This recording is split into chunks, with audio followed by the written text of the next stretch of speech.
I feel like it's wild when you hear instructions from God and you get your confirmations and you get your clarifications, and I'm not sure if it's right before it happens. I feel like it is right before it happens, that it's just quiet. It's just quiet. And you're like, God, what is going on?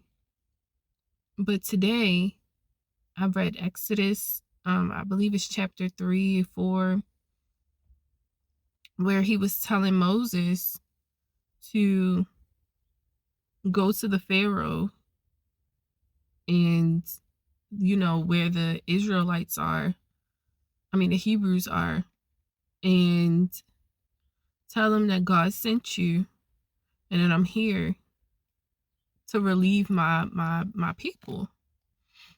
And he's like, why would you send me? People can't, I don't speak that well. People are not going to be able to understand me. But God told him to meet his brother who would be able to translate for him. And I felt like that was so important. Like, that was so profound. He said that he would take his people to the land of milk and honey because he's heard he's heard them. He's heard their cries.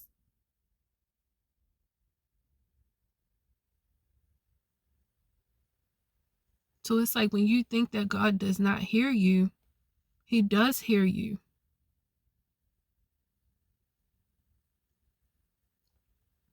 We just have to continue to stay consistent and persistent in, in our faith, in our prayers, in our understanding of just that God has heard us, that God feels us, that you're not doing it by yourself, even though it can feel like it. It can feel like, oh, so you don't hear me. So I'm speaking to myself at this point. And God's like, no, I'm working it out over here. I'm working it out over here. So that when the time comes, everything be ready for you. And then when I'm speaking to you, you better hear me clearly. You'll be able to know that it's me. You'll be able to know what to do next. Right now, you don't have anything to do. Right now, all you have to do is do your due diligence of keeping your faith with me and bettering yourself, bettering your connection with God, with Jesus. That's what you need to do right now. And I need to hear this for myself because Thanksgiving just passed. And, I feel like that was the period of like, God is like, connect with your family, rest, relax, build those connections, but continue to seek me, of course, but build those areas that you had neglected when you were in the world. Because when you were in the world, those connections fell down, they tore down. But now that you're with me, I want you to know that you have my strength to build it back up, because when you were in the world, you didn't know, you didn't think it was possible to be built back up. You didn't think it was possible to restore certain things. But I want you to focus on that while I'm over here working on this, which is what you've been asking. I hear you. You've been asking me for this. You've been praying for this. God can hear you. God can hear you. It's a matter of you keeping your faith in just that he hears you. That even when you feel like he's quiet, you feel like he's not saying anything, you're like, what? Give me the signs. Give me something. What do I need to do? And you feel like you're not hearing it. He just wants you to stay present. Wants you to stay in the moment, stay aware, stay in his word, and stay seeking him and seeking, the answers, the knowledge, the wisdom to be able to fulfill what you are praying for. because he's going to guide you towards the right people, resources, ideas, all of that. But when he's quiet, I understand the fear. Like not the fear, because fear is from the devil. Fear is from the enemy. Fear is not of God, but it's the concern, I want to say. I understand the concern, but that concern is exactly the enemy coming in, trying to distract you and believe and psych you out to feel like God does not hear you. That's all that is. The enemy coming in like, oh, why he's so quiet? If it's really gonna happen, why he quiet? Why he not sending you no signs today?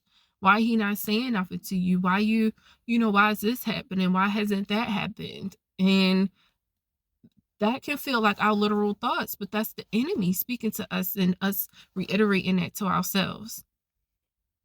When God is like, no, I heard you when you first asked. I heard you when you asked the second time. You asked the third time. I'm noticing your faith, and your faith is admirable. It's beautiful. It's precious. Keep your faith. That's what's going to fuel this. And the more that you keep your faith in it turning out the way that, or your blessings coming, you'll keep hearing, like, it will happen. Today, when I was reading that verse about Moses and about how God was speaking to Moses and what God was saying, and, it was much needed. So I do recommend reading Exodus chapter 3, 4, where Moses was leaving to go and, like I said, go talk to the pharaohs, the Egyptians, and save the Hebrews, and take them to the land of milk and honey. And he started to doubt himself. He started to doubt the possibility of that happening. And God was like, who are you to doubt? Who are you to doubt what I'm saying is to come? Like, if God told you and you got your confirmations from God that this is what you need to do, believe him. Believe him and believe in yourself. Because when you are given instructions that are outside of your norm, outside of the norm of the people around you, you're going to need that strength and that faith and that courage. You're going to need all of that. And God is going to be that gas. Jesus is going to be that gas. Jesus is going to be that fuel. Jesus is going to be that guidance to help you get through to and beyond where you're trying to go. Like, believe in his goodness. Believe in the goodness of the situation, even when things feel oppositional. And what came to my mind today was when I was like, one of the experiences that came to my mind was one thing that I feel like I gave up on because it was so much opposition. I was like, obviously God don't want me to do this. Obviously God do not want me to do this. And now I'm looking at it like, was it? Like, did God not want me to do that? Or was that just obstacles? Or like, like when you're chipping at a brick wall and you're going like this, you're not going to break through the wall on the first chip. You got to just get through. Even when things come up trying to deter you from getting through, you just keep going. You keep chipping. Just keep swimming, Dory. So I'm working that out with God. But everything makes sense hindsight. And I'm trying to use that hindsight knowledge in the present moment. Like, really sitting with God, really listening to God, not just at the first word, but the beginning, the middle, and the end of what he's saying to me, so that I won't have these hindsight moments of, was that you? Was I supposed to keep going? Was I not supposed to stop? Because what I'm believing in God for right now is no way that I can stop. It's just that feeling of when the enemy creeps in and tries to make me feel like God doesn't hear me, try to make me feel like, what are you believing in that for? You might as well just give up. You might as well just sit in the situation that you are in right now. And a lot of those hindsight moments that I was just talking about caused me to be in this situation.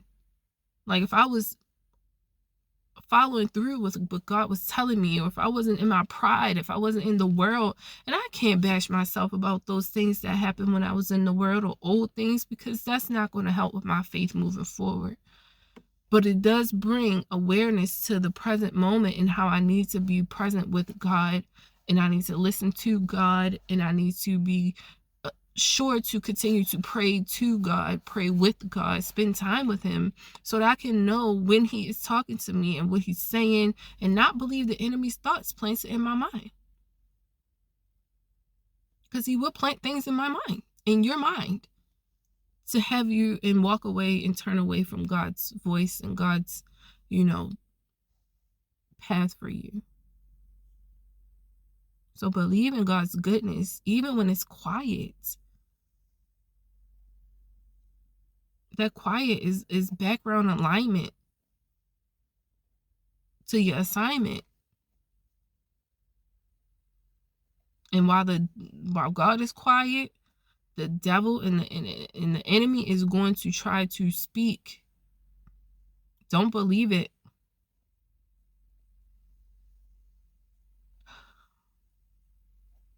I wasn't even sure what I was going to say today, but I hope this was helpful, and I'll see you all in the next video, okay?